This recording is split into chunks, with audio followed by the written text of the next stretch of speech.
if everyone will take their seats and look, I don't see is Janine back there. I have not. Oh, there she is. Janine, I believe you're up and you have a guest to introduce, and it's good seeing you again. Since the last time I saw you, we were at a great place called St. Simon's. We were at a conference. That's right. You did a great job, by the way. Great planning work down at the conference. Yeah, it was a good meeting. You did a good job. Thank you, Mr. Chair, and thank you, board members, for being here today at the Planning Committee meeting. I want to introduce to you our new Executive Director at the Atlanta Regional Commission, Ms. Anna Roach. I don't have her long-standing bio in front of me, but you will learn very quickly how dedicated Anna is to doing great things, and she's already started to do amazing things at our planning partner here in the Capital Region at the MPO, the Atlanta Regional Commission, bringing a strategic approach, a forward-looking approach to all of the planning work that they do, the coordination, the convening work. And Anna's just gotten started, I tell you what. But she comes to the Atlanta Regional Commission most recently from Fulton County, where she was a strategic leader, COO, and really made all of the machine work there. If you saw and experienced Fulton County transform in the past 5 years, you can thank Anna. And so we're looking forward to similar outcomes with our partner at ARC. So without further ado, Anna, come on up. Good afternoon, Mr. Chairman. I promise I did not pay Janine anything to say those very kind words, but I do want to thank you for that generous introduction. Janine, I'm sure she's going to put it on my tab somewhere, so I look forward to when she calls that in. Good afternoon, everyone. I want to also, before I dive into my remarks, very much thank Russell McMurray, Commissioner for the Georgia Department of Transportation, for the wonderful partnership that he has displayed to me and the Atlanta Regional Commission in my short time there. I appreciate working with you every day. Chairman Abel, I did not see, but also wanted to congratulate him as well. And the other thing that I would like to mention before I dive in was a very warm welcome to Commissioner Dana Lemon, who, as I understand it, has recently just been appointed to the ARC TAQC Transportation Air Quality Committee. We are very excited quietly to have her join us, hopefully soon, and look forward to the impact that she'll make in that capacity there. But outside of those introductions, I really am delighted to be here today. As I mentioned briefly, GDOT has been a critical partner to the Atlanta Regional Commission, and we look forward to continuing that partnership. I have traveled across the country, believe it or not, in the 8 months that I have been Executive Director of ARC, and no other regional commission, council of governments has the relationship with the transportation agency at the state level that we do. So I am able to brag, although it preceded me, about this treasured partnership and the way that we work here in this region.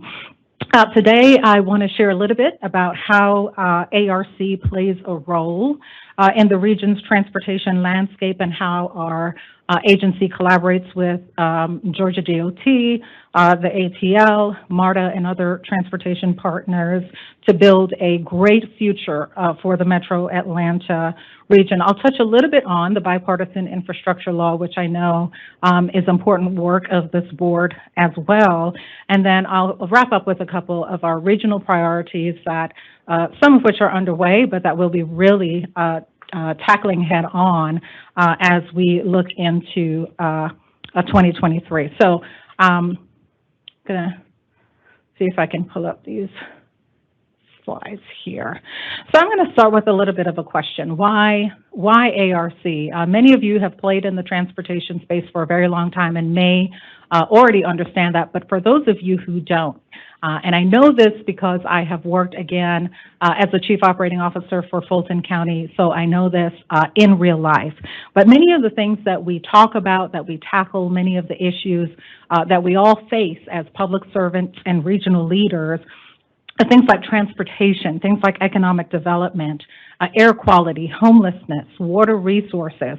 Solving problems in these areas do not and cannot stop at the city or county line. Many of you know people don't pay our jurisdictional boundaries a lot of attention anyway, but solving those problems in particular, they do take a regional approach to address the issues that come up across those jurisdictional line, and that's exactly where the Atlanta Regional Commission comes in.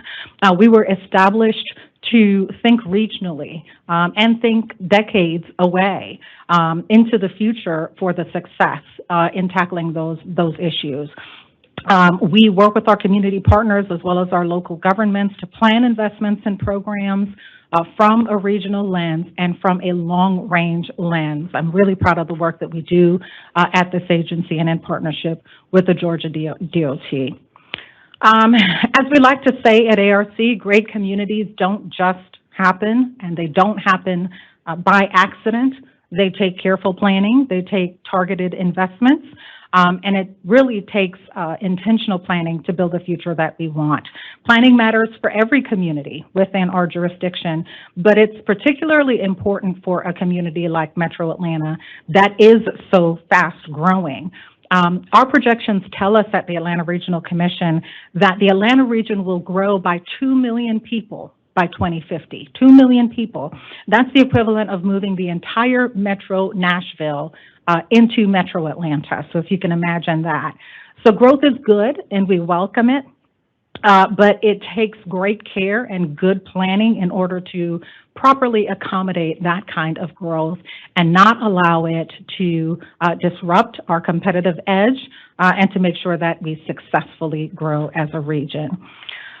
Given our agency's complexity, I'd like to take a second just to share a little bit of background about what we do. ARC is one of 12 regional commissions in the state of Georgia, and we were established by the Georgia Planning Act to help local communities do community planning. Now, our responsibilities as an agency has grown leaps and bounds since when we were first established. So the map on the left-hand side of your screen shows our 11-member counties that now comprise that regional commission jurisdictional area. Forsyth County is our most recent county that joined us as of last year. We welcome them and do see them as a fabric of the Metro Atlanta community. But again, over the years, our portfolio has grown far beyond our regional commission responsibilities, and this includes transportation planning, aging services, water resources management, workforce development, and homeland security under the Urban Area Security Program. And essentially, for every one of those responsibilities that we have and have been added, our geography essentially changes. So if you think of us as the Metropolitan Planning Organization, which encompasses our transportation responsibilities, our geography is the whole of the orange and gray. So it expands from the 11-county area to now a 21-county metropolitan planning organization area.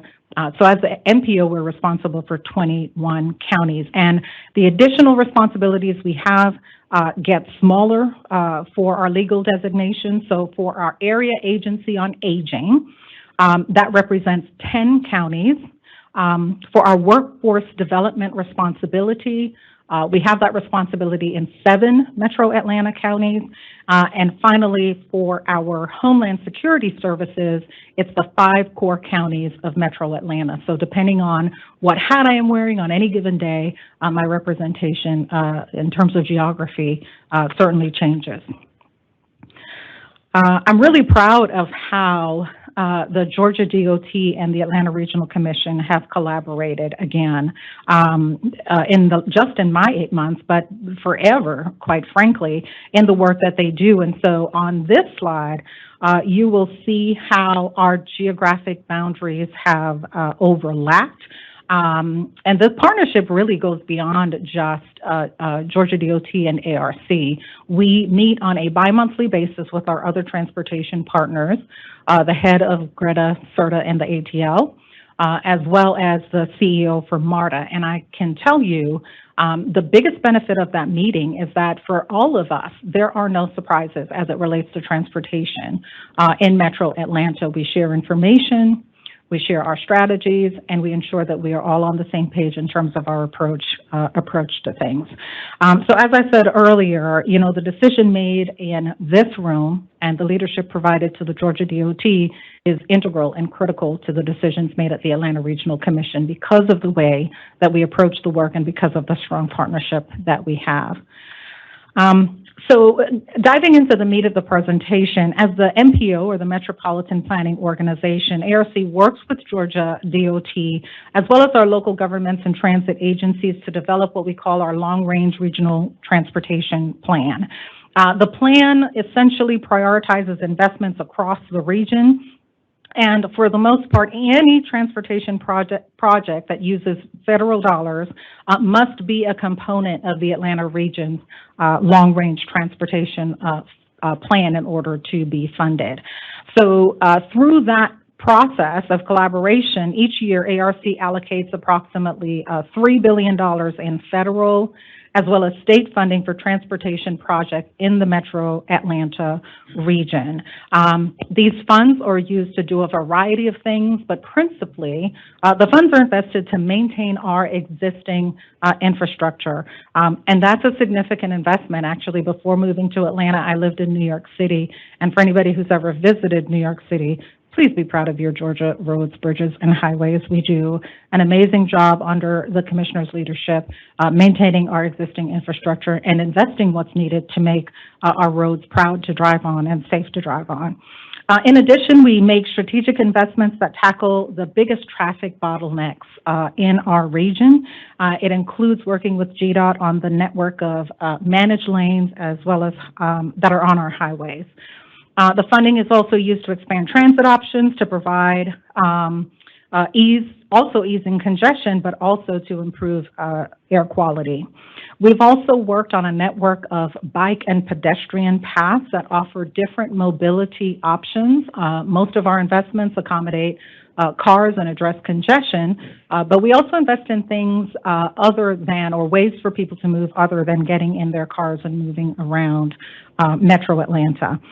And finally, we are proud to administer, at the discretion of the Georgia DOT Commissioner, the state's Georgia Commute Options Program. It is an optional program for ARC to administer, and we're glad to have the Commissioner's confidence in the work that we do and how we've administered that program, and we're glad to continue to do so in partnership with Georgia DOT. I'd also now like to move into and share some of the impactful specific transportation projects that are underway in our region and in your respective districts. In Cobb County, construction is already underway on the Barrett Parkway reliever. And for those of y'all who have traveled that corridor, understand the impact and the way that will relieve congestion in that corridor. In Clayton County, the Battle Creek Road is being widened from 2 lanes to 4 lanes. It's also going to add a raised median as well as have sidewalks. The key purpose of this investment will be to significantly increase the east-west corridor in a growing part of the Metro Atlanta region. And finally, in Douglas County, Lee Road is being widened between State Route 92 and Monnier Avenue, and this improved thoroughfare will include a multi-use trail, curb and gutters, as well as sidewalks. We're also allocating funds to help communities across Metro Atlanta build a network of bike and pedestrian trails that are transforming our region. And a few of those notable projects include the Western Gwinnett Pathway. That will be a multi-use trail along a corridor in Gwinnett County. It closes the gap in the county's trail network, which is very significant for Gwinnett. And all of our stakeholders in Gwinnett are really grateful to ARC for its investment in moving that project along. It connects at least 5 of the county and city parks that are already existing. Significantly, if you've been watching Metro Atlanta news, the Path 400 trail is another significant trail. That one is in Buckhead. That has been expanded with the investments from the Atlanta Regional Commission. And that provides a critical link in the region's trail system that connects a major employment center with access to transit at MARTA Station. Their grand opening for this extension was just last week. And here, what's shown on your screen is a rendering of a visually stunning multi-use path that will connect the Georgia International Convention Center concourse in downtown College Park, and that will provide a huge boost to the economy, as well as improve quality of life, improve walkability in the area that's around our major airport. The ARC really is also proud of the work that we do to invest in the expansion and improvement of our transit system. Here are just a few notable projects that demonstrate this continued commitment and partnership with MARTA. MARTA is planning high-capacity BRT transit lanes all across the region to include the Campbellton Road project in Southwest Atlanta, and that's going to bring improved service to one of MARTA's existing busiest routes within that system. In addition, 2 routes in Clayton County will provide service to College Park along Jonesboro Road. We're really excited about that investment as well. And then BRT finally is also planned along Georgia 400 in North Fulton. Excitingly, this is in partnership again with Georgia DOT and will utilize the express lanes that are due on Georgia 400. It really is a terrific example of how our region is coordinating for our transportation future, and you can see what the rendering looks like on this slide here. There are other parts of our county outside of the MARTA, outside of the region, that's outside of the MARTA footprint that's expanding transit options as well.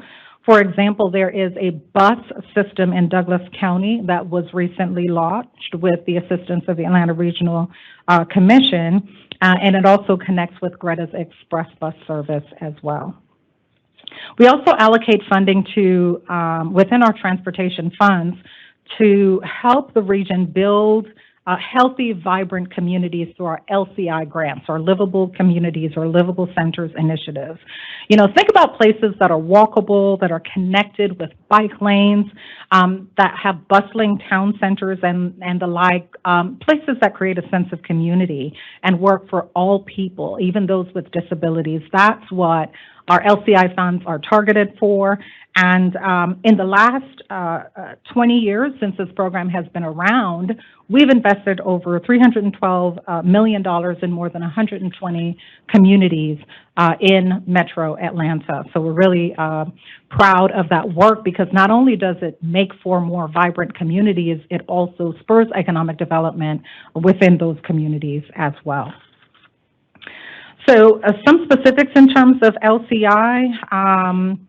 We have funded and helped to plan for the implementation of livable communities in Chamblee, Dunwoody, Woodstock, as well as Decatur. So as you are going through Metro Atlanta and you see these vibrant, walkable communities, do think of the Atlanta Regional Commission, because it's likely we had a hand in that. So now let's look at one of the biggest opportunities here in Metro Atlanta for transportation. I know it's something that the Georgia DOT Commissioner has his team and his eye on as well. The Infrastructure Investment and Jobs Act presents really a historic opportunity for transportation in this region. It offers an opportunity for us to have more transportation options than we've ever had before, more equitable investments across our region, and have a region that is more resilient in the face of climate change.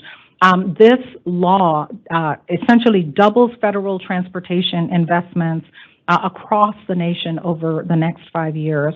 And quite innovatively, it expands the definition of what we have traditionally thought of when we think of the word infrastructure. We typically think of roads and bridges and the improvement of those kinds of things, but it provides funding opportunities for things like broadband access, which, throughout COVID, we have now come to realize is a fundamental part of our infrastructure in this country. It also helps us to invest in things like equity as well as climate change based on the priorities of the federal government to reduce emissions and the like. So we're excited about the opportunities within the law, but we also understand that it's extremely complex. We hear that feedback from our member jurisdictions all the time.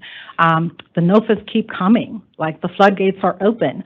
It is overwhelming for our communities. They don't understand the new funding opportunities. They have a hard time keeping up with the information as it's coming from the federal government, and that's where I saw a real role for the Atlanta Regional Commission to step up and prepare our community better to be competitive for the discretionary grants available within the new bipartisan infrastructure law. So we have what we call an IIJA initiative launched at the Atlanta Regional Commission. It is a multifaceted outreach plan that includes ways for us to demystify the law to our member communities and also put them in a position to be most competitive to go after discretionary dollars. We first started, again, by trying to provide information. We have a robust website that includes a resource page on the website where you can go in and search a database of all of the grants that will be available within the bipartisan infrastructure law. You can search it by funding amount, by funding agency, by subject matter, water, whatever it is that you want to search by using the term function. And we have made that available to every member jurisdiction in the Metro Atlanta region. We have been called by firms like HNTB. We have been called by other jurisdictions to help them build something similar in their own jurisdictions. I'm really proud of the work that they did. It's a customized tool that we built in-house at the Atlanta Regional Commission. We've also shared that capacity with other regional commissions across the state of Georgia so that they can pivot all of the information that we've included for Metro Atlanta to have the same resources available across the state as well. But in addition to those information and engagement tools, a lot of the research that we have done about how competitive Metro Atlanta and the state of Georgia has been with discretionary grants over the last 10 years, it hasn't been good. Now, there's been a host of reasons for that, but at the end of the day, we did not want to continue on that trajectory in terms of low approval rates or low grant rates in terms of discretionary funds for Metro Atlanta and the state of Georgia. And so we started thinking about how we can support our communities to be more competitive when they apply for these grants. Again, 20% of the funding that's available in the bipartisan infrastructure law is discretionary. The majority of the funds are formula funds. They're funds that our communities are used to dispensing. They understand the rules around dispensing them. But these new grants come from new agencies in the federal government. They come along with brand new guidelines and things that our communities are not used to implementing. And so what we have done at the Atlanta Regional Commission is set up the infrastructure to be able to support our communities. It starts with an infrastructure consortium that's made up of experts in the areas of transportation, water, energy, and broadband. And what they're going to do is work with the experts at the Atlanta Regional Commission to scrub all of these comprehensive plans that we've helped communities develop over the decades. We're going to compare that to our long-range regional transportation plan, talk with our local officials, and then identify projects that are really competitive for funding instead of everybody simply going off on their own, throwing the spaghetti against the wall and seeing what sticks. We think a regional, more comprehensive approach that is multi-jurisdictional in nature allows us to be much more competitive at the federal level. So we really have put all our eggs in the basket of this more regional comprehensive approach and do believe that we will be much more successful next year. So once we identify projects through that process, what we plan to do as a regional commission is back that up with funding for grant writing resources to our communities that participate in this process. And we've also convened, or in the process of convening, a meeting with our federal delegation. So we will back it up with funding, but also put all of the lobbying efforts that are necessary to make it most competitive against that process as well. So we're looking forward to that. We'll continue to keep this board updated on our progress, and probably will tap your shoulders to help us advocate for funding as well. Wrapping up here, the infrastructure law has tons of opportunities, as we all know. The other one that it provides is this tremendous opportunity for workforce development. It will boost our local economy because there are thousands of good-paying construction jobs that are going to come along with all of this funding for transportation and electrification and the like. Of course, this also presents a challenge. There was a time in our history when our biggest issue with transportation investments was that we didn't have the funding to be able to keep up with our maintenance and expansion aspirations. Now we have the opportunity as a consequence of this bipartisan infrastructure law, and what we don't want to happen is that we have the funding to be able to do the things that we have planned for, but we don't have the skill set to be able to execute on those projects. We've got engineering firms and construction companies that can't fill the jobs that they have right now without the money, right? So what are we going to do when we are successful in those competitive efforts, when we do get the increase in formula funds that we are due as a jurisdiction, as a community? Well, actually, this idea came up from a conversation that Russell and I had at the end of one of our agency head meetings after one of his presentations. So ARC is going to try to take charge in this area as well and convene the leaders necessary to put a plan together that can be funded, where we're getting ahead of this construction sector skill shortage that we are going to inevitably have, because we already have one now. And so please look forward in the next several months for us to come together with a plan that will help us get ahead of this workforce challenge that comes along with the benefit of the bipartisan infrastructure law. You know, as I wrap up, I'll insert a note of caution here. You know, none of this is going to be easy. We have to work with jurisdictions who have not budgeted for accessing federal funds, because much of it will come with a requirement for a match that is not within their local resources or their budgets. And the other thing is inflation that we're watching very closely, that has the potential to erode much of the benefit of the increased funding, because projects are costing more to deliver. So we're keeping our eyes on both of those things and thinking about how we can address them as well.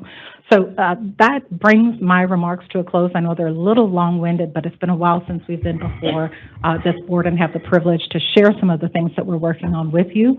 So thank you for indulging me today. I appreciate having the opportunity to talk with you.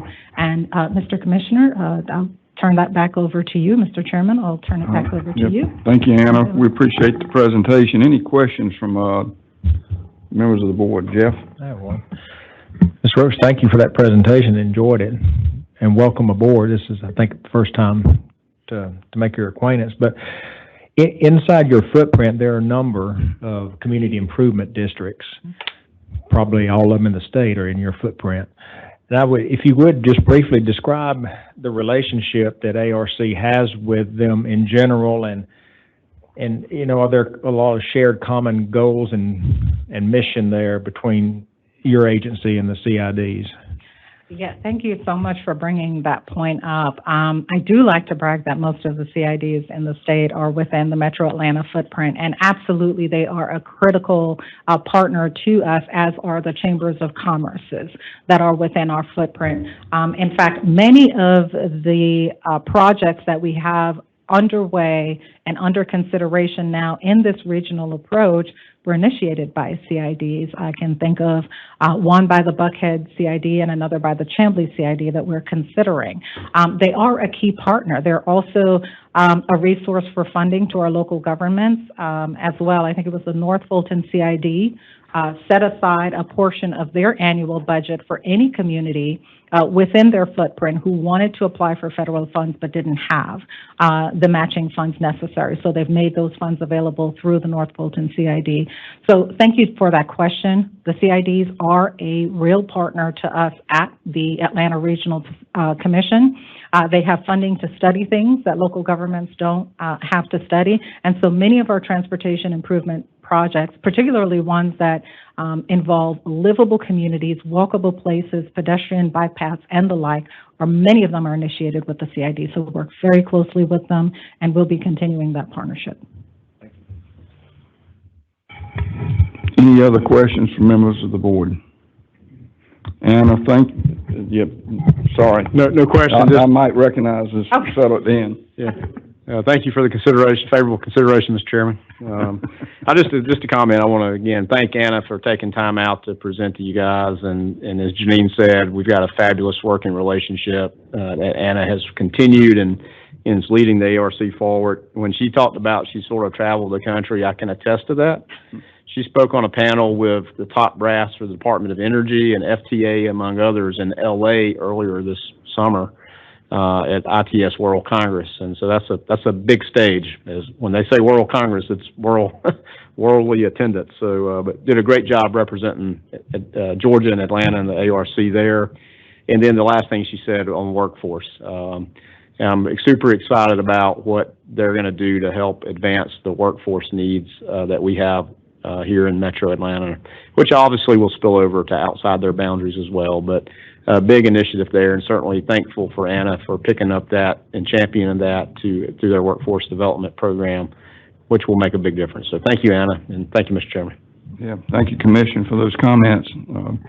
There are no other questions. Anna, we do welcome you aboard, and we look forward to continuing to work with the ARC and appreciate your presence and your presentation today. Thank you, Mr. Chairman. If there's no other questions, our committee is adjourned, and I'll pass the baton to Jerry.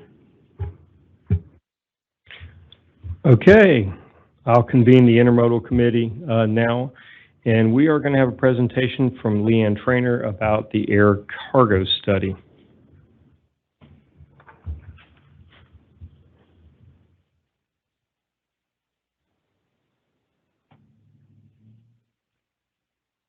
Good afternoon. Good afternoon, Mr. Chairman, members of the board, Commissioner. Thank you for the opportunity to provide an update today on the Division of Intermodal's recently completed study on the air cargo industry in Georgia. Air cargo is one of the fastest growing segments of the aviation industry. Georgia's last statewide assessment of its air cargo environment was completed in 2011. So with that in mind, in 2021, the statewide study was initiated to document current and future air cargo activities and demand. The Division of Intermodal is also coordinating with the Office of Planning to ensure that the air cargo information is folded into the freight study that's currently underway.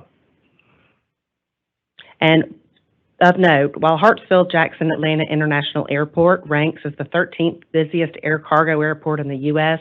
and moves significant volumes of domestic and international air cargo, they were not a focus of this study. The study did not include suggested improvements and investments for ATL.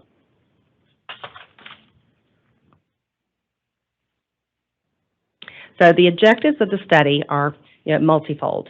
To provide an overview of the current air cargo industry, to identify existing activity at airports with scheduled air cargo service by ad hoc or on-demand carriers, and service by specialty carriers, and to develop future demand projections for airports served by scheduled integrated express air cargo carriers, kind of a tongue twister there, and to review the ability of existing facilities to serve these carriers.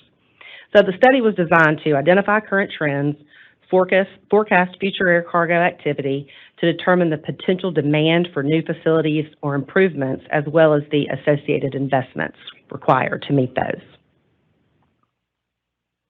So here we have the different types of air cargo carriers that operate at Georgia's airports.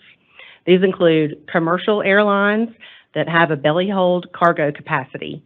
These carriers operate at the state's commercial service airports that serve Albany, Atlanta, Augusta, down in Brunswick, Columbus, Macon, Savannah, and Valdosta, as shown on the map. Specialty carriers operate at airports throughout the state and include Quest Diagnostics that operates at Gwinnett County and Phoenix Air that operates at the Cartersville Airport. And then ad hoc or on-demand carriers operate aircraft ranging from small single-engine planes to larger jets, and these carriers operate throughout the state. And then all cargo carriers fly large freighter aircraft, primarily to international destinations. In Georgia, these carriers fly only to and from ATL, to Atlanta. And integrated express carriers are really the best known of the air cargo operators. Companies like DHL, FedEx Express, and UPS. They provide door-to-door service, most often for smaller parcels, often with overnight delivery. And airports in Georgia with integrated express carrier service were really a primary focus of the study. And those include Albany, Columbus, Savannah, Statesboro, and Swainsboro. So, and as you can see from the airports noted in blue and purple on this map, multiple types of carriers operate out of several airports in Georgia as well. Between 2011 and 2020, the air cargo tonnage increased at an average annual rate of about 2.6%. And the pandemic saw a decline in the growth of air cargo tonnage, but this was not because of the demand decreasing. It was because of the cuts in commercial airline flights reduced air cargo. And as a direct result of the pandemic, e-commerce increased rapidly. In 2019, it accounted for about 18% of air cargo revenue, and today it's up to about 22%.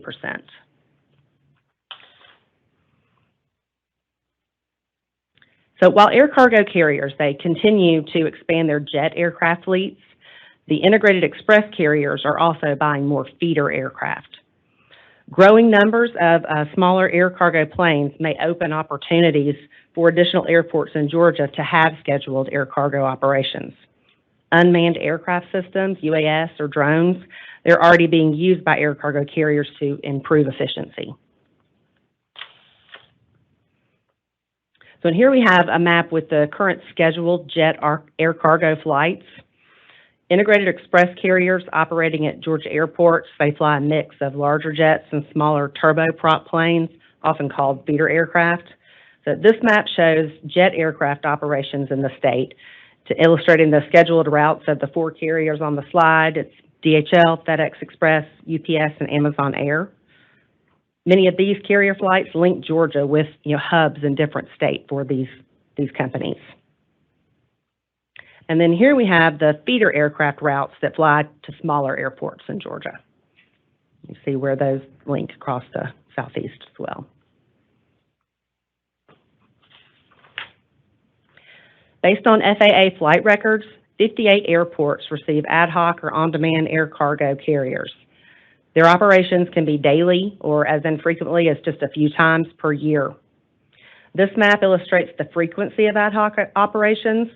It's showing the airports with weekly operations are in green, then down to one to three per month are in gold, and then pink are for the airports with just occasional operations.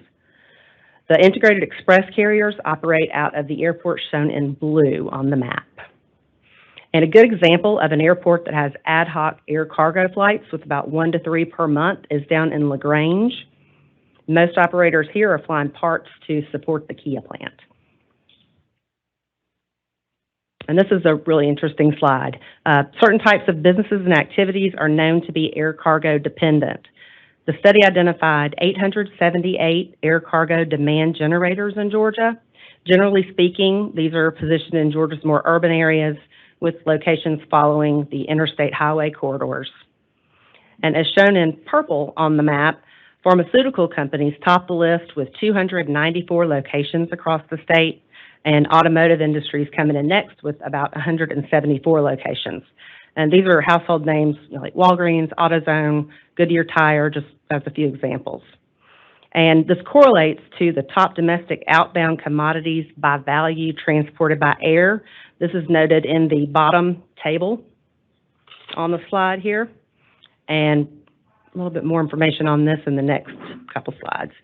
But moving cargo by air is more expensive than other modes. And as a result, air transport is typically reserved for high-value, lightweight, perishable goods. Many businesses in Georgia depend on air transportation, as shown here on the tables.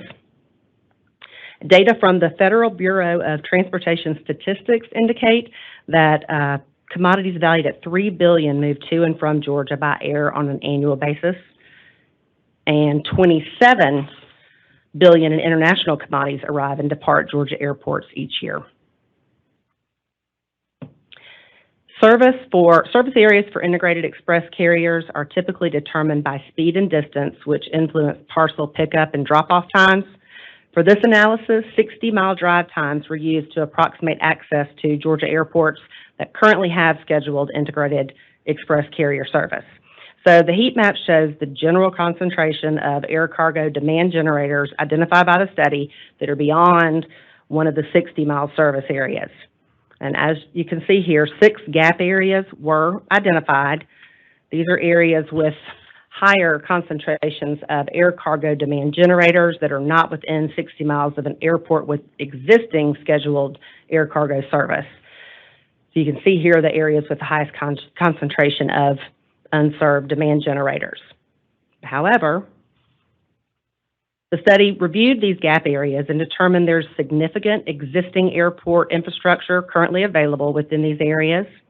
This includes airports that have existing facilities capable of accommodating air cargo aircraft, particularly feeder planes, the smaller ones, and airports that could also be enhanced to meet the requirement of the operators.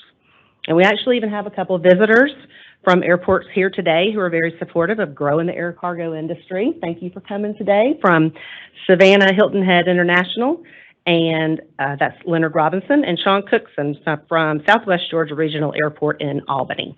So excited to have them with us today in the front row. So to address current operational deficiencies and to meet future demand, the study identified an estimated $103.7 million in investment for airports currently served by integrated express carriers. As included in these recommendations on the slide here, the majority of investment is related to new air cargo facilities at Savannah and to expand existing facilities in Albany. And as mentioned back on the heat map slide, airports to the north have current capacity for feeder services, but airports to the south with existing service have carrier and airport needed expansions. And that's basically what we've illustrated here on the improvements and investment slide, the cost for some of those projects. Fueled by e-commerce demand, air cargo activity in Georgia is really growing. As the growing demand, coupled with ground constraints, especially in the rural and in the urban areas, making package delivery and drop-off for the integrated express carriers more of a challenge, there's a potential for scheduled air cargo operation expansion to other airports. As mentioned earlier, the $103 million investment would assist airports currently served by these carriers to advance this form of transportation of goods. And these investment projects alone would support 1,400 jobs and have a total economic return of about $202 million. So the industry is rapidly growing and evolving and requires continuous evaluation of changes and opportunities as they occur. So as a follow-on activity to the study recommends utilizing its steering committee to establish an air cargo working group. The study steering committee included stakeholders with vested interest in aviation and air cargo, from representatives from state agencies, private companies, airports, planning organizations. And the working group going forward would serve as a resource by monitoring the air cargo industry, and in hand would assist the department to be responsive to the changes in this form of transporting goods as they happen. Thank you very much. Does anybody have any questions? Well, that was short and sweet. All right. Thank you, Leanne. All right, Thank you very much. That concludes the Intermodal Committee for today.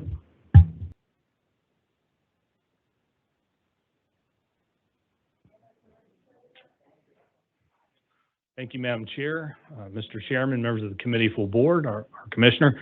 Thank you again for the opportunity to present to the board this legislative update.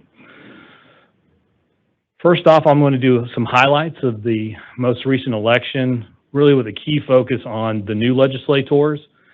I would say, generally speaking, in the state of Georgia, you see pretty consistent, not a lot of turnover, a lot of the incumbent party holding office. I think the House, you maybe saw a swap from 103 majority to 101 in the Senate, from 34 to 33. Congressional delegation fairly stable.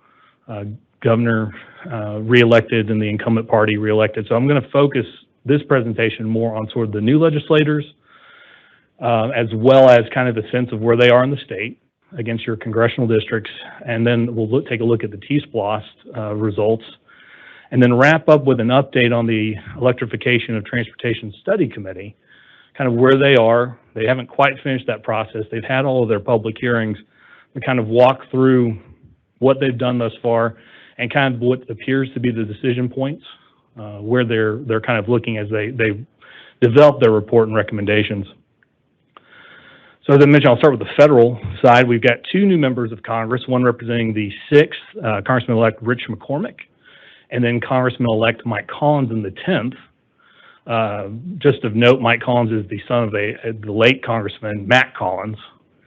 And then I just also have there note that Representative Lucy McBath, she will transition from representing the 6th to representing the 7th in Congress.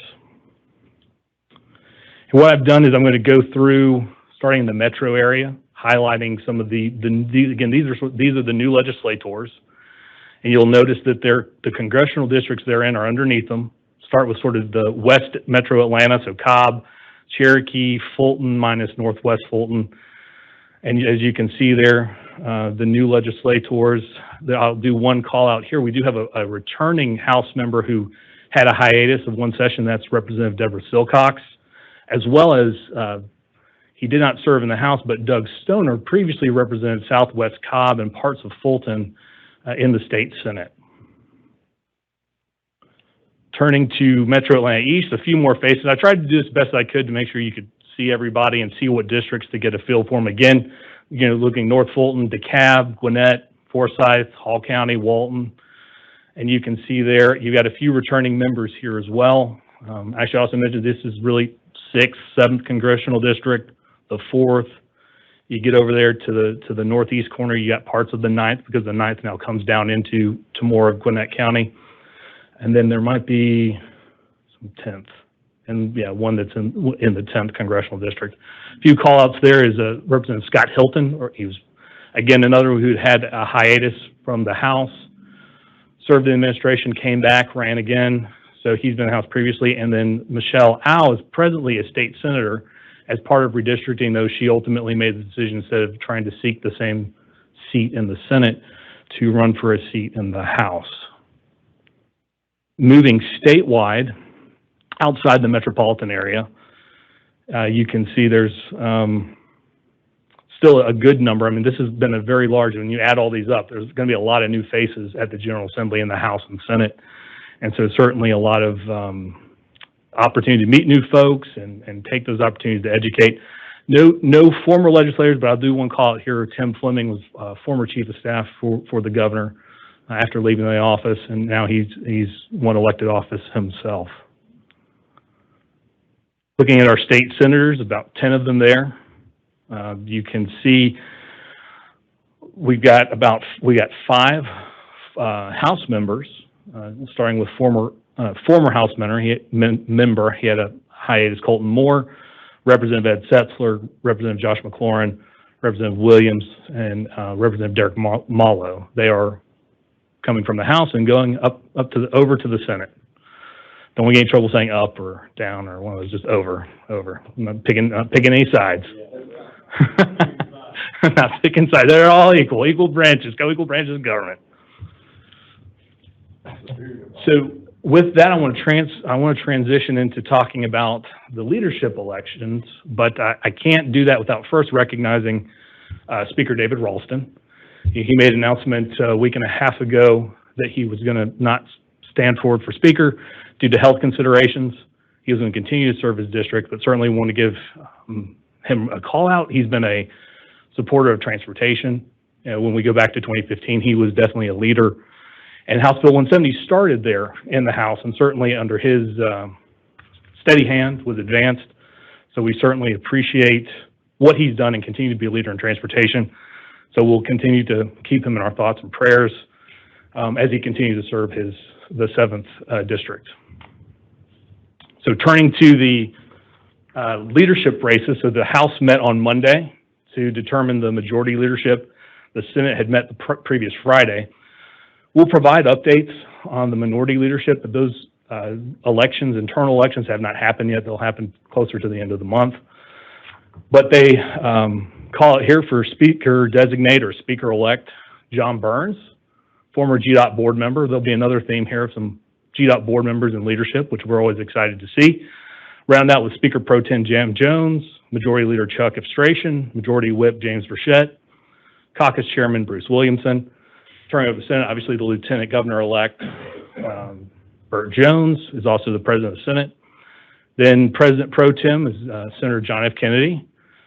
Majority Leader Steve Gooch, again, another that call out to a former board member from the 9th, and Speaker-elect Burns was from the 12th. The Majority Whip Randy Robertson, and Caucus Chairman Jason Anabatarde. So that kind of rounds out that the leadership team as we go into the next session. So transitioning over to the SPLOST, you can see here on the map, this is, and again, the base map, thanks always to ACCG, Kathleen Bowen and her team. They always do a great job in sharing their map with us, and if it ain't broke, don't fix it, right? So we just added a few things here. You can see the T-SPLOST that were up for renewal and were adopted. Those are the counties that are marked with a green star. You can see a cluster there in kind of southwest Georgia. A lot of everyone that was up for renewal passed. And so you had a lot of them there in southwest Georgia. It's Congressional District 2, but not within a region. And then you've got you have 2 that adopted them, that didn't have a T-SPLOST 4. Those are the solid green ones.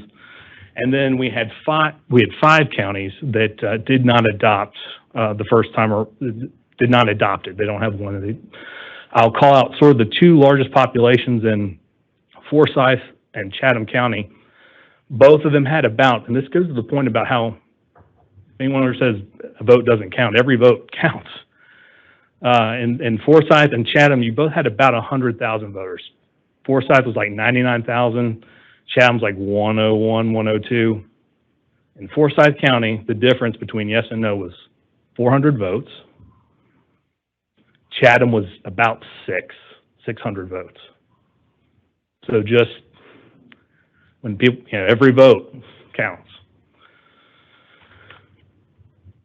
So next I'm going to transition into the discussion about where the Joint Study Committee on the Electrification of Transportation, or EV Study Committee for short, because that's really a mouthful right there on the screen. So they had 5 meetings. The last meeting was actually right here, or the last kind of public comment meeting. There'll probably be another meeting for adopting the final report, but their last meeting was here. Had a lot of very good substantive comments across industry, government participation. You had House Senate representation. Our commissioner serves also on that EV Study Committee, along with the Commissioner of Economic Development, as well as the chair of the PSC. And so they have gone through, taken all that testimony. They're in the process of combing through recommendations, consolidating that report, and providing summaries. And so they have to have that report completed by the December 1st when the Joint Committee dissolves. And let me just, what I'm going to do is I'm trying to bucket kind of the key areas that they were looking at.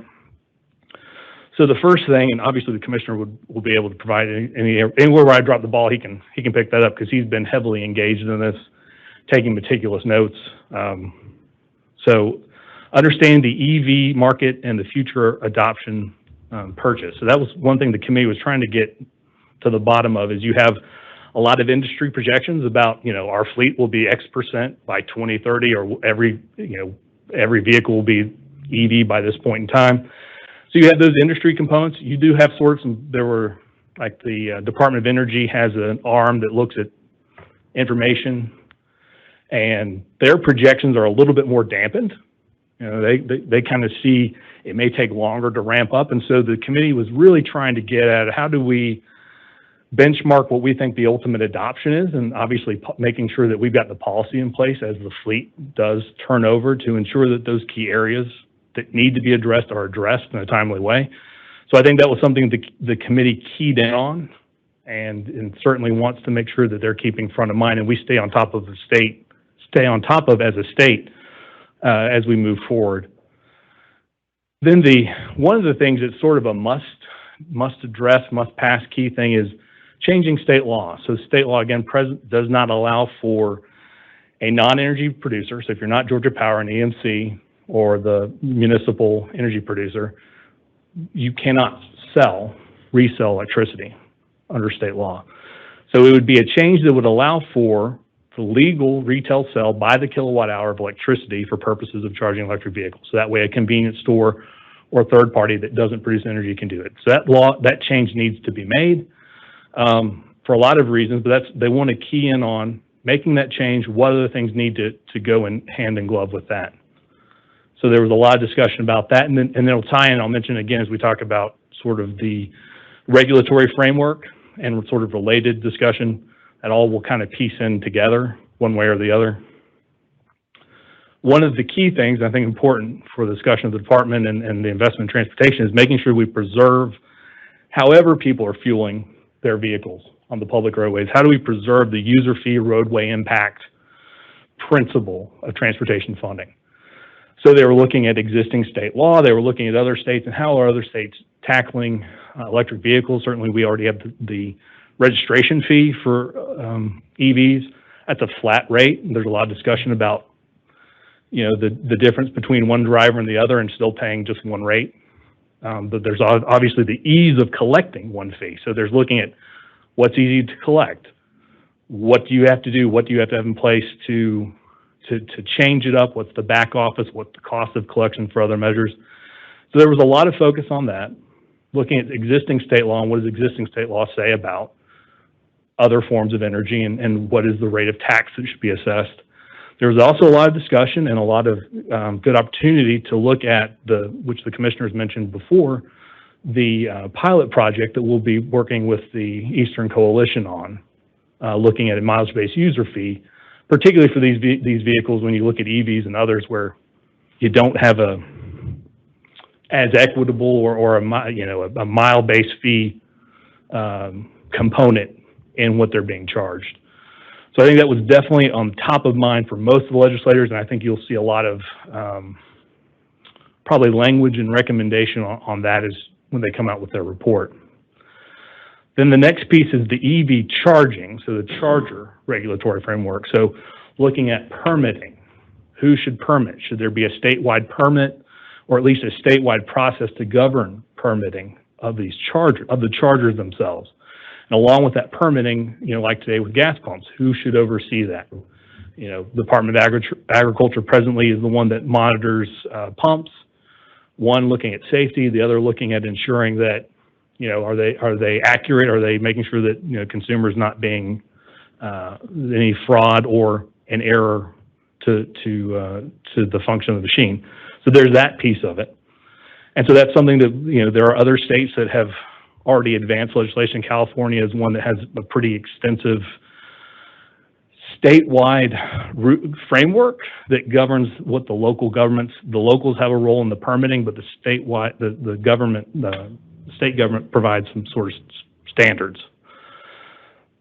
The next piece is, again, sort of marketplace regulatory framework, and it deals with, as opposed to just the chargers themselves, one is the sale. So the question of direct sales of vehicles came up, and whether new vehicles should be able to be sold directly by the manufacturer versus having a dealership. So that issue bubbled up. Again, it's a marketplace discussion. And then the relationship between these retailers, whoever may be selling this, and then the power producer. So a lot of look at, okay, what can be done to, streamline or kind of set rules of the road about what does the power company charge as opposed to kind of the demand charging today, where it's what time of day, peak, non-peak. So there was discussion about that, and the power producers and then the potential retailers.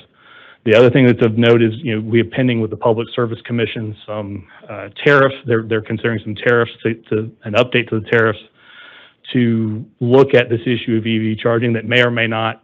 I think there's some sense that it might address some portion of the concerns there, but I think they'll know that by the end of the year, and that will have some impact potentially on legislation. What I would say is that there will probably be one and maybe a couple of bills, because you've got a lot here, and some of it may not best travel together, because you might have different opinions. So we would expect to see recommendations, and then we would probably expect to see one or two, if not more, bills. That's kind of the lay of the land and the summary of where they stand today. Again, December 1st is the deadline for them to submit their report. We would expect that there might be a vote on that next week when they have their last meeting. And that. Do we have any questions or comments? All right, Jeff. So as it relates to the electrical vehicles, I'm sure a lot of what's going to be determined down the road is going to be once we get into it, and there's all these issues that happen that you can't anticipate at this point. But I'm curious, has there been any conversation around a charging time, like a maximum charging time, that someone can stay at a charger? And there's been a lot of testimony, and if I had to, not being able to recall every single bit of it, there have been discussions about linger time. I don't know that there's been any discussion about like a mandate. And the commissioner can jump in there. I don't know if anyone talked about cutting them off at a certain point, but. The existing business models, if you're there past a certain time, they start charging you more money. So you're incentivized to not just leave your car hooked up and go off and leave it for a long time. So I think the business rules on the private side take care of that kind of issue. But I thought where you're going on the time is that's how in Georgia now is if you're using a public charger, it's based on how long you charge. And part of the discussion I thought was fascinating is you're charging your EV with a DC fast charger is about your battery capacity more so than how much juice can come out of the cord plugging it. So there's if you charge by time, your vehicle dictates how much it costs to charge your car publicly. Very different than a gas pump. When we pull up the gas pump, we all get the same sort of gallons per minute out of the gas pump and pay the same rate. Currently, with the way the law is structured by charging by time, a high-end Porsche Taycan can charge much quicker than a Nissan Leaf. So the Leaf owner would pay more to get the full charge than maybe the Porsche Taycan. So I'm still waiting on my Porsche to try that out. But it's so many moving parts. Josh did a really good job in summarizing those things. And then while I got the floor, Madam Chair, just the other thing that sort of became apparent, I think, to the committee and certainly was eye-opening for us again is that as the world continues to transition to EV, which does seem like it's going to take some period of time to get a market share of EV that really makes a significant difference. What stood out, though, from the Energy Information Agency was the CAFE standard system fuel efficiency, and the plug-in hybrid vehicles will have probably a sooner, bigger impact than the ultimate transition to EV. So that was sort of a aha moment. I think everybody says, okay, wow, consumption, gasoline, motor fuel consumption is going to continue to plummet, not necessarily because of EV, but because of fuel efficiency and the plug-in hybrid cars where you can drive right now about 50 miles on a charge, and then your internal combustion engine kicks on. And so that looks like, from a revenue point of view, which we always keep an eye open for, that looks like probably a bigger impact than the EV migration initially. And that we're talking about over, a number of years. And then I guess the other part of that is my understanding, and as I recall, Josh said I took meticulous notes. I took messy notes, but in my messy note taking was, fleet turnover is still 20 plus years of vehicles to get all the way through a cycle of ownership and out of ultimately to the junkyard. So, or recycle yard, whatever. So I thought that was interesting as well. But a lot of things for the legislature to consider and contemplate next session as it relates to these things. But I would say too that I was very encouraged because one, Georgia's in a strong place with EV, with Hyundai and Rivian. Obviously, Georgia's going to be in the EV market, and very pro-business approach to this committee's work, and also a focus on, let's make sure that we can fund transportation of the future as well. Thank you. Josh, I have a question for you. What is the possibility, once this report has been presented to the legislators, that those of us that might want to get a copy so that we can read that report, We'll get it to you as soon as it's released. That sounds wonderful. I think that would be very a good insight for each and every one of us. So if you'll see that happens, thank you so much. Any other questions or comments? Seeing none, the meeting is adjourned. Thank you, Madam Chair. Glad you asked.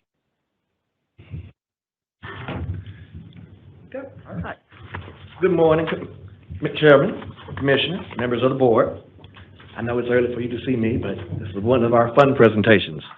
I'll be presenting the project statuses along with Mr. Hancock for the State Route 133 and State Route US 411 corridors. John will discuss projects that are currently under construction, while I'll discuss projects that are in the pre-construction phases.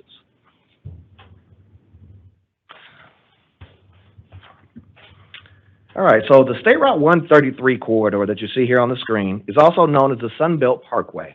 It is a major north-south corridor in South Georgia that provides a vital connection between Valdosta on the south and Albany to the north. This corridor is part of the Governor's Road Improvement Program and is part of the Georgia Ready for Accelerated Development Program, which is a proactive effort by Georgia's economic development community to develop a portfolio of available sites ready for fast-track development. There are actually 10 of these grad sites along State Route 133.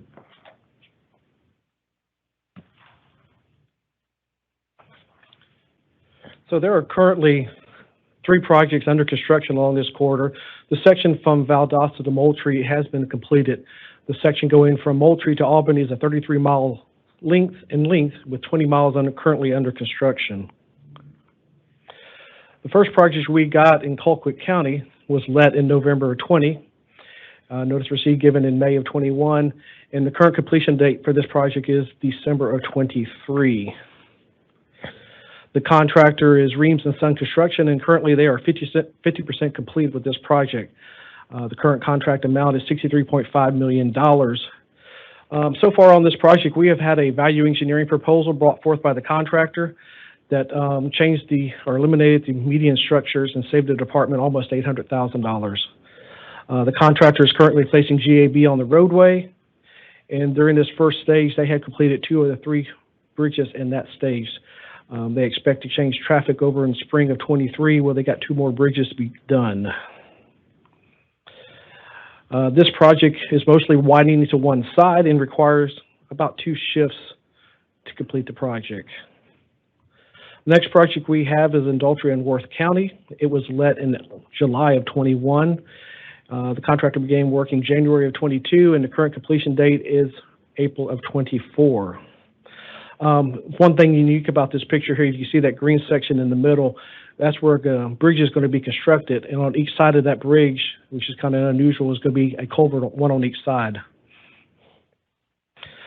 The contractor is Oxford Construction Company. They currently about 25% complete with this project. This project actually has also had a value engineering proposal come forward. They changed from metal shell piles for the bridges to concrete piles. saving about $250,000 for this project. This project, they will be widening on both sides of the roads, kind of switching back and forth, and there will be a section of new location. The next project in Daltrey County was let in October of 21. Notice received given in April of 22, and the current completion date is February of 25. They are currently, the contractor is Oxford Construction Company. They're about 70% complete. They are currently working on clearing and grubbing of the project and working on silt fence erosion control devices. The contract amount is $50.2 million. They're about 95% cleared and grubbing has been done, and they're about 85% done with the silt fence for the project. Thank you. Okay, so now I'm going to discuss the three projects that are in the pre-construction phase on State Route 133. These are the three projects that we have. Here's a map showing the location of those State Route 133 projects that are under design in relation to the construction projects that John just discussed. The first project will widen State Route 133 from north of the Colquitt County line to north of State Route 112 in Worth County. That project length is 7.55 miles. This section has 98 parcels to be acquired, a let year of the first quarter of 2023, and a total investment of $48.2 million of state funds. So it's coming up in this February letting, you should see it. A significant detail of this project is the roundabout located at the intersection of State Route 133 and State Route 112. This roundabout will enable a continuous flow and reduce the number and severity of crashes. The next project will widen State Route 143 to 4 lanes from north of Mike Horn Road to north of the Worth County line. This project length is 5.5 miles. This section has 131 parcels to be acquired and has an FY 2025 construction phase for a total investment of $47.8 million of state funds. As a part of this project, we will be constructing a one-way pair with roundabouts at each end through the city of Doe Run. We work closely with the local government during the project development process to accommodate their traffic needs. I know it's convoluted, but you'll see both east and west one-way pair components in that.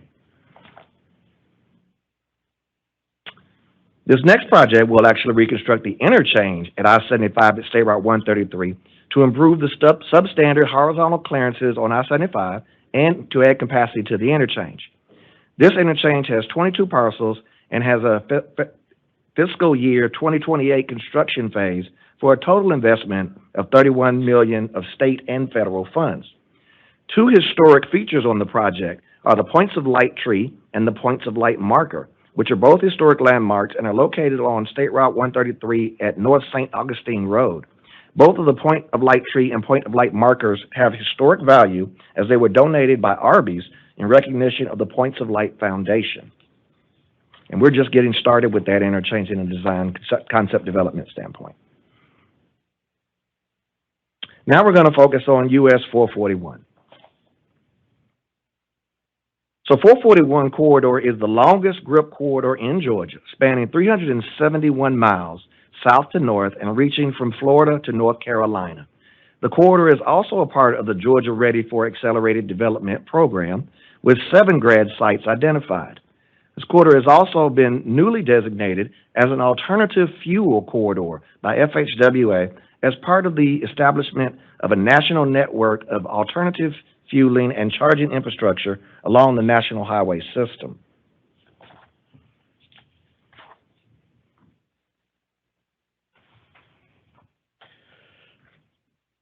So we currently have 5 projects under construction. Unfortunately, we don't have as much fun facts about these since they're just starting off.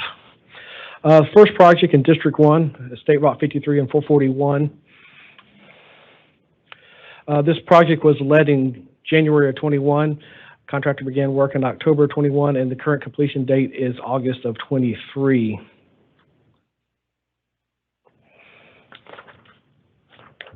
Sorry, lost my list there.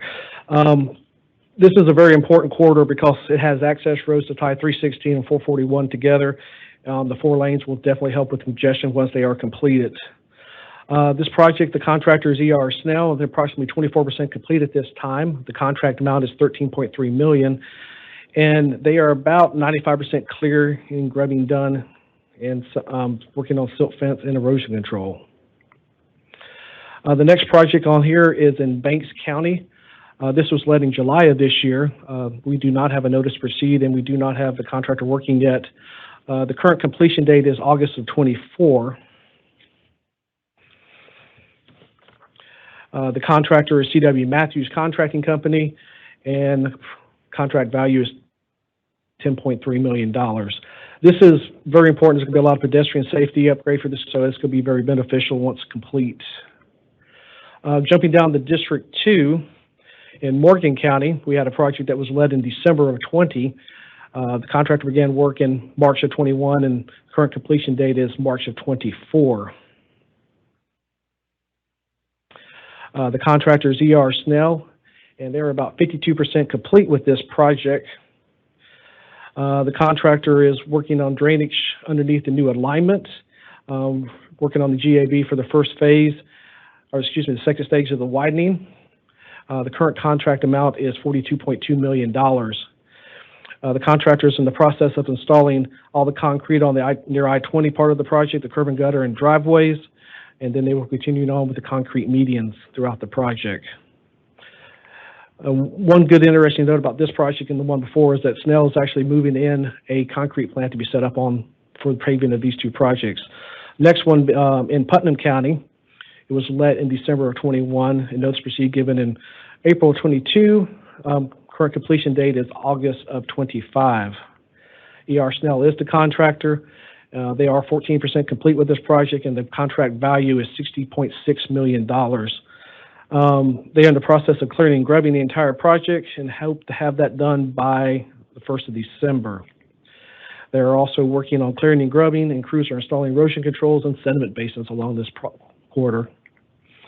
The last project down in District 4, Putnam County, was let in August of this year. There is no notice to proceed, and work has not begun. We are currently working on executing the contract. Current completion date is August 31st of 2025. The apparent low bidder is a Scruggs Company for a value of $41.5 million.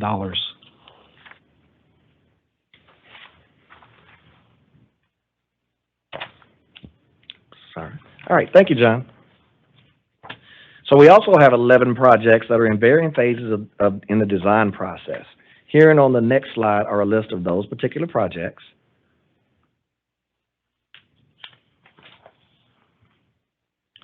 Here's a location map of the first project that I will be discussing, which is the northernmost of these.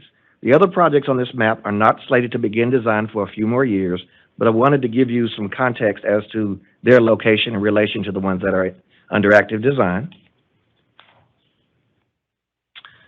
This first project is a TIA project, and it will widen US 441 from Orange Street to Cowart Road for 9.19 miles. This section has 125 parcels to be acquired and has an FY 2025 construction phase for a total investment of $31.6 million of TIA, state, and federal funds. Here's a location map for the next group of projects that I'll be discussing. PI 13582, which is State Route 31 from north of Curran Road to Gassman Road, has not started design activities quite yet. The P will be coming up pretty soon, and I'll be discussing the other 2. This project is US 441 widening from Thomas Road to Curran Road for a length of 4.61 miles. This section has 86 parcels to be acquired and has an FY 2026 construction phase for a total investment of $26.2 million of state funds. This project widens 441 from Solomon Road to just north of Omogeechee Road for 11.5 miles. This section was recently advertised for consultant services to begin design activities. It has an FY 2028 construction phase for a total investment of $55.7 million of state funds.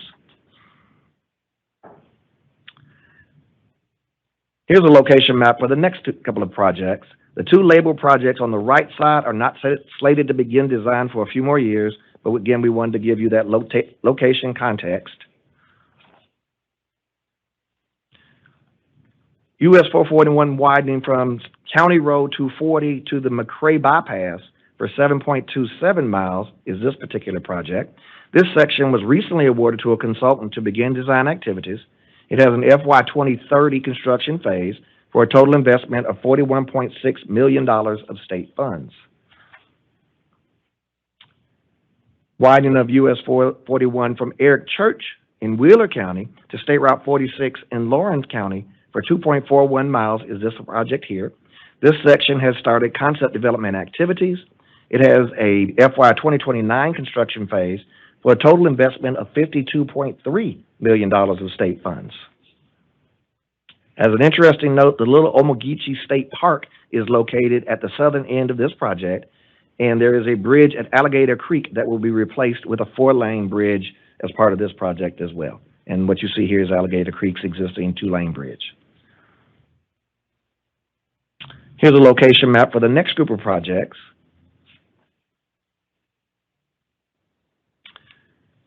Widening of 441 from south of Popular Springs, Church Road to south of State Route 117 in Lawrence for 2.41 miles. This section has 123 parcels to be acquired. It has an FY 2027 construction phase and a total investment of $40.3 million of state and TIA funds. A key feature of this project is the roundabout to be developed at US 441 and State Route 46, which will again reduce crash frequency and severity. This project is widening of 441 from south of State Route 117 to I-16 for 4.8 miles. This section has 102 parcels to be acquired and has an FY 2026 construction phase for a total investment of $43.3 million of state and TIA funds.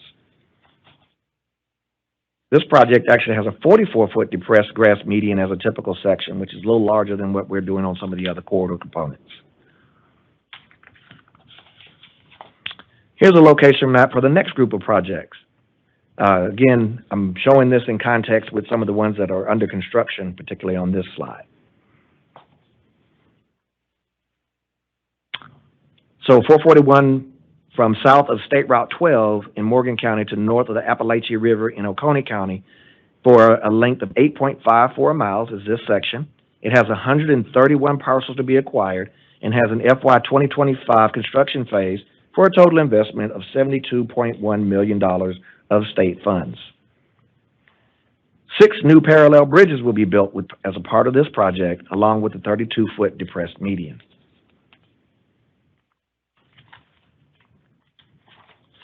This next project will widen 441 from north of the Appalachian River to Assendale Road for 6.4 miles.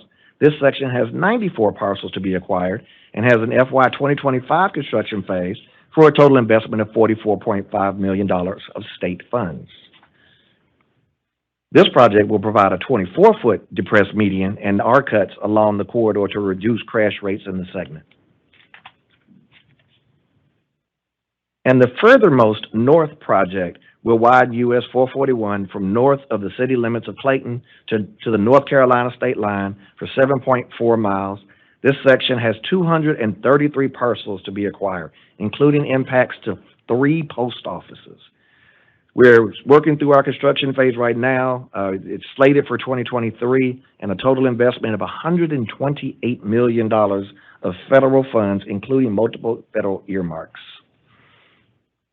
Within that corridor is the city of Dillard, which you see in this section, and it will actually have a flush median through the city of Dillard as we coordinated with the city mayor to minimize the impacts to the shopping district.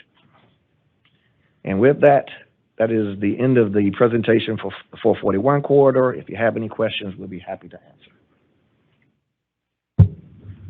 Any questions? Thank you, Mr. Shelby and Mr. Hancock, for your presentation. Thank you. Anything else needs to come before this committee? If not, we will stand adjourned.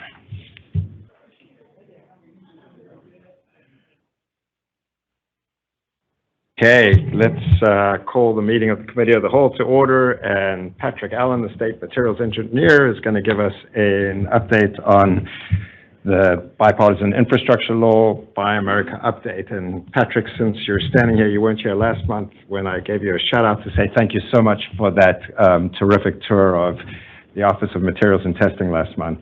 We really enjoyed that.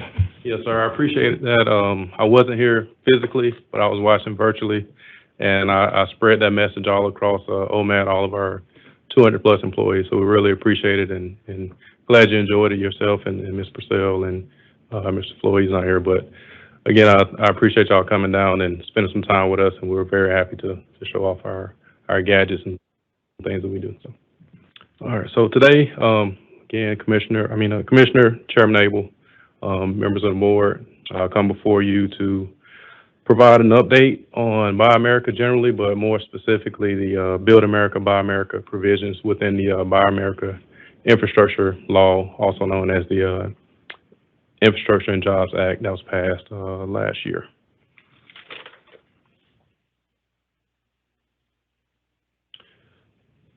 So let me start by saying Georgia, as well as the other states' DOTs, fully support the premise of Buy America. It's critical that manufacturing in the United States continue for job growth and economic prosperity and things of that nature. So Buy America has been around for a while. I'll talk a little bit about how it became part of the transportation lexicon, and then also where it has grown and how it continues to, or has evolved within the last year or so. So again, Buy America has been around for a while. We've become pretty well versed in the application of Buy America, and the contractors in the industry have also become pretty well versed in establishing supply chains and ensuring that they've got adequate materials to support Buy America. For federal projects, private jobs, they often have different inventories depending on what type of work they do. But looking at Buy America at a high level, it applies to primarily steel and iron products. We think of those as pipes for water lines, fencing, components of steel bridges and things of that nature. Again, that's those steel and iron products. But the Build America, Buy America has expanded that to include construction materials, things like glass. You wouldn't think about glass as a product that we typically use on construction transportation projects, but if you think about the optics within a fiber optic cable, that is glass. You think about beads that provide the reflectivity for some of our striping and pavement marking materials. Again, those are glass products that will now fall under Buy America. Lumber is another construction material that falls under the new Buy America provisions, and also plastics. A lot of that will apply to pipes, but other various materials like filter fabrics for silt fence and fabrics that may support pavement infrastructure. So just a brief look at the law as it stood. In 1982, the Surface Transportation Act incorporated steel, iron, and manufactured products under the Buy America provisions for federal aid transportation projects. This has been expanded a little over the years to include utility and railroad work in which there's federal participation. So we as an agency have had to figure out how to incorporate or how to certify that utility work that's done under third-party contract is also compliant with Buy America. It goes on to list that obviously applies to steel and iron products, but then there's also minimal use provisions for items that are the greater of 1.1% of the contract or $2,500. And then there's also a waiver process that exists, but waivers are probably pretty hard to come by, and that was administered by the Federal Highway Administration. I'll touch a little bit on how the administration of Buy America has also evolved as part of the Build America, Buy America provisions. So getting into the text of the provisions, again, steel, iron, manufactured products remain part of Buy America, and then there's the addition of construction materials. Looking at a timeline, the bipartisan infrastructure law was passed last year in November. April of this year, the Office of Management and Budget within the White House, which has also established a Made in America office that would administer the new Buy America provisions, granted a 180-day waiver for industries and agencies to kind of ramp up We were able to provide comments on that waiver. A lot of other states did, as well as AASHTO, really asking for a little more time, because it's not just the agencies that had to get prepared for these type of provisions to incorporate construction materials, but there's also industry and supply chains that needed to kind of catch up and figure out where they can source materials that are Buy America compliant. So again, that transitional waiver was put in place. It expired November the 10th last week, so we're full steam ahead, making sure that we're prepared and putting things in place to make sure we can comply with the new law. And there's, as recently as last week, and maybe the Commissioner share more about this, there's a couple of other additional waivers that have been put out for notice of public rulemaking to establish de minimis. You know, if there's under a certain value, may not apply, Buy America may not apply, and then also looking at when contracts are awarded. So as of today, any contract that's awarded after November 10th, Buy America, the new provisions apply. But again, that may be, if the waiver is granted, that may be adjusted a little bit.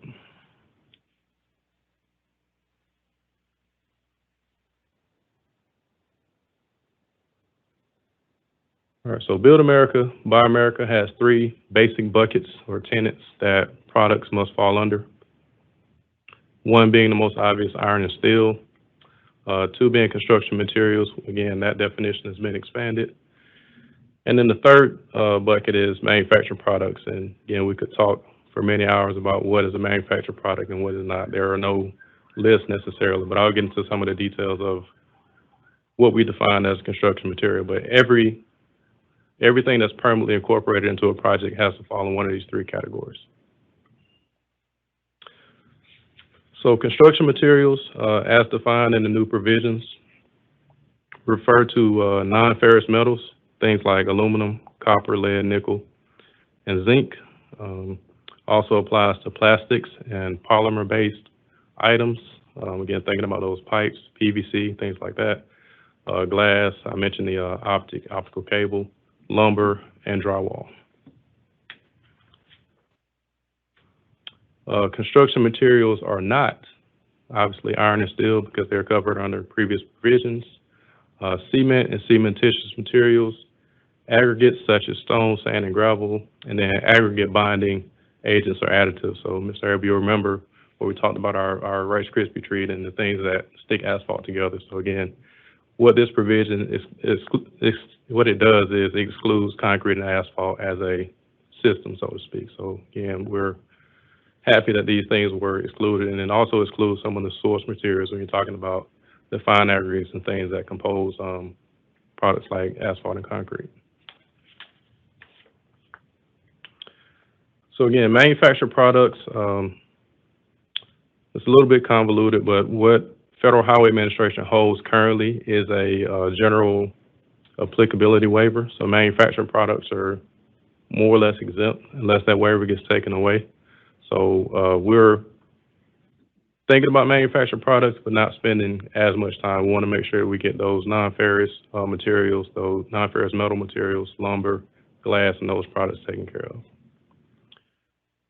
So in absence of a master list of products and what categories they fall under, there's agencies that we may be able to lean on in the future, like the National Transportation Products Evaluation Program and the other states, to try to categorize activities. But what we're going to take is a systematic approach. Look at all of our QPLs or qualifier product lists to determine which categories. Again, I remember those 3 buckets that I mentioned, what things are iron and steel, what things are manufactured products, and what things can be considered construction materials. So again, this is sort of a decision tree to try to get us to where we can categorize those particular materials. And this won't be done exclusively by GDOT. We'll work with our industry partners, and there's a couple of companies that have been proactive and sent us lists already with all their products on our various QPLs and say, hey, these are produced, manufactured in the United States, these are not. So again, it'll be lots of joint conversation, lots of letters issued to make sure that we're categorizing things the right way. So in its simplest form, looking at additional impacts to GDOT, and again, we're talking about federal projects, so there will be a impact to local governments that are administering federal projects. They'll have to comply with this and make sure, we'll start with our qualified products list as kind of a baseline, but that's only a piece of it. The contractors will be held responsible for making sure that if they select something off this list or another product, it is Buy America compliant, and that's the one that gets delivered to the job. So again, there's a lot of moving pieces, but we're committed to providing at least a starting point as far as products go. So what I show here is on the left, this is our current QPL, and then on the right is an adjustment we'll make, adding that Buy America preference, whether it be compliant, non-compliant, or exempt. And exempt, most likely referring to manufactured products. And little factoid is we've scrubbed through our QPL and about 2,700 plus products on those various lists, and that includes manufactured products, iron, steel products as well. But we've got to do the exercise to kind of go through to make sure that we're not missing anything. So tremendous amount of work that's going to be placed on the team that manages those lists. So next steps, as I mentioned, we'll reach out to our vendors, suppliers, and manufacturers to work in partnership to make sure that we're categorizing materials, make sure the supply chains are good, and then also working with our contract and industry so that they know where to go for sources of information. And again, it's going to be a heavy lift, but we're up for it. We're also our state construction office. I just heard from John a minute ago, and William in construction bidding. They've updated our Buy America documents to be lockstep with the new provisions, again, to kind of outline not just steel and iron products, but also to include those specific categories of construction materials. And again, the last piece being the certification once the job is built and the materials installed. So, with that, I will close and ask for any questions, or Commissioner, you got anything? Thank you for that presentation. A couple of questions, if you could. So if I understand this correctly, what you explained and what this bill does, this makes your department the screening mechanism or the screening process for Georgia on all these materials. More or less, because there is not a nationwide list of products, and there are going to be some things that we classify as manufactured products that our neighboring states may or may not, but that's what it boils down to. Yes, sir. So I'm curious, has it been determined how much more time, personnel, resources will be required for your department to do all this? We have not boiled it down to the man hour, but we know it's going to be a heavy lift, and the Commissioner will share that in our letter. That's what we knew that it would be a heavy lift, and I think every state asked for more time to try to figure this out. So. And one last question. Currently, in the past and currently, roughly what percentage of all the materials you might evaluate are not domestic materials? Would you have an idea on what that is? I don't have an idea, but there's a lot of materials that are just not made domestically at all. I mean, if you think about, I know cement's excluded, but again, a lot of that's imported. I didn't mention this, but as we talk about the electric vehicle infrastructure and the chargers, there's conversation about waivers for those, but there are so many components within something like a electric vehicle charger, and that all stands to be impacted by the incorporation of construction materials, particularly those plastics and things like that. Well, I'll leave you this. First of all, I'm glad to see us moving in this direction. I'm all for it, but my gosh, the best of luck to you in figuring all this out. Thanks for doing it. Thanks, sir.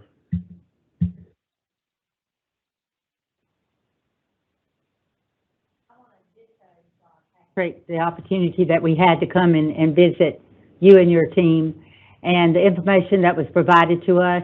Even though I have toured that facility on occasion, there was still a great deal to see and learn, and I appreciate your team showing us the different things that you are already doing. So just wanted to say a thank you.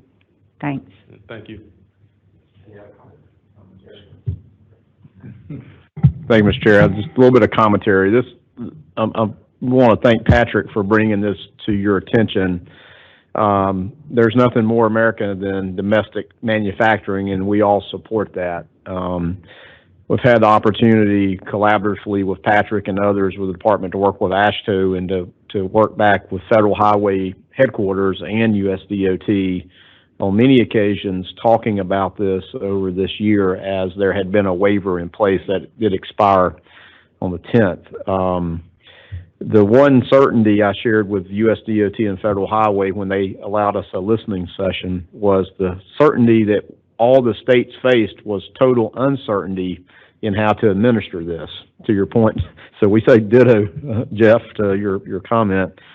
And Patrick did a good job of laying out a lot of things, but I want to drill down a little bit, just in the federal process of all the projects we do and seeing the OMAT and seeing all the technical things that go on there, is every material we have on a project has to be on the qualified projects list or specifically called out in the project plan details, something you're familiar with, Mr. Brown, of calling out specific type of materials or devices.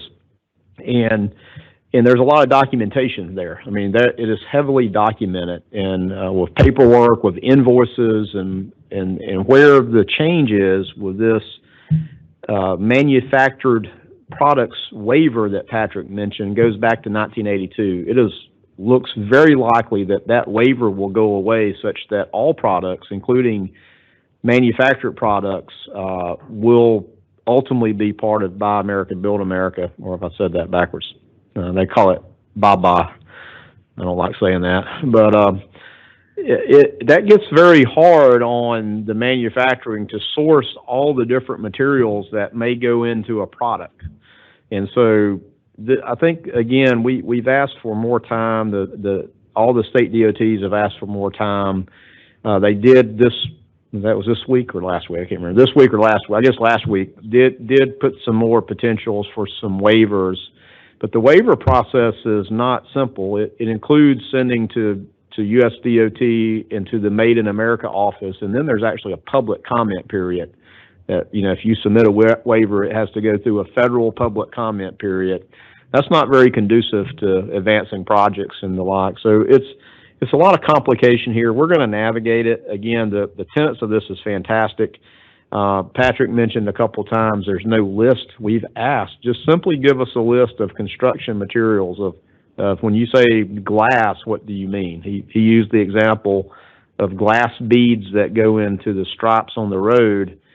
Is that a construction material, or is that manufactured because those glass beads are ground to specific shapes and sizes such that they have the reflectivity that you need? You know, it'd be nice to know which category to that fall in. The other thing that we've talked to USDOT and Federal Highway about is consistency across the states. You know, if we call it a construction material in Georgia and South Carolina calls it a manufacturing material and gives a waiver, well, that's not a fair competitive kind of situation. And then the biggest items that may not be on Patrick's list, his 2,700 plus item list, is things that do get called out specifically in designs that would be like utilities. When we put utilities in projects, and Dennis, I know you've got plenty of experience with valves and, you know, all the appurtenances that go with underground water and sewer and all those things, and trying to source those. A lot of those components are not made in the United States currently. And so we do expect project delay impacts, extreme cost, you know, we expect cost impacts on those things. And the other part of those would, beside utilities, are technology products, right? Is when you get into the high-tech things. And we faced this before with certain cameras and technology that we no longer buy because where some of the components are made. And so we're just watching this closely. We wanted to bring it to your attention. You'll probably hear more about it. Every state, we're all in the same position. Again, nobody can argue that the notion of domestic manufacturing is something that we certainly want to do. We just want to make sure that we can sort of work our way into this. I did have opportunity at the AASHTO annual meeting to actually ask the Secretary of Transportation a question about this on behalf of AASHTO, and he basically acknowledged that there would be challenged and hoped that they would take I have to think of the right word he used, but sort of a progressive approach. But we'll see where that goes and keep you posted. But it's a big part of the bipartisan infrastructure law. At the end of the day, it has a really good outcome. It's just that we're going to learn a lot as we move forward, and we'll sort of keep you posted as we learn more. So appreciate Patrick's doing a good presentation. Thank you. Just one follow-up question to the commissioner's comment. So as much as we all are on board with domestic production, I know I certainly am, but in your opinion, as it stands right now, does this have the propensity to speed up the delivery projects or slow them down? Or do you want to answer that? I'll prefer not to answer. It's to be determined. I think some projects and some things probably move pretty easily, but some of these others, I think, will certainly have an impact that will slow down. And so we'll see where that goes. Thank you, Patrick, very much for the presentation. We appreciate it, and this concludes the Committee of the Whole meeting. We are adjourned.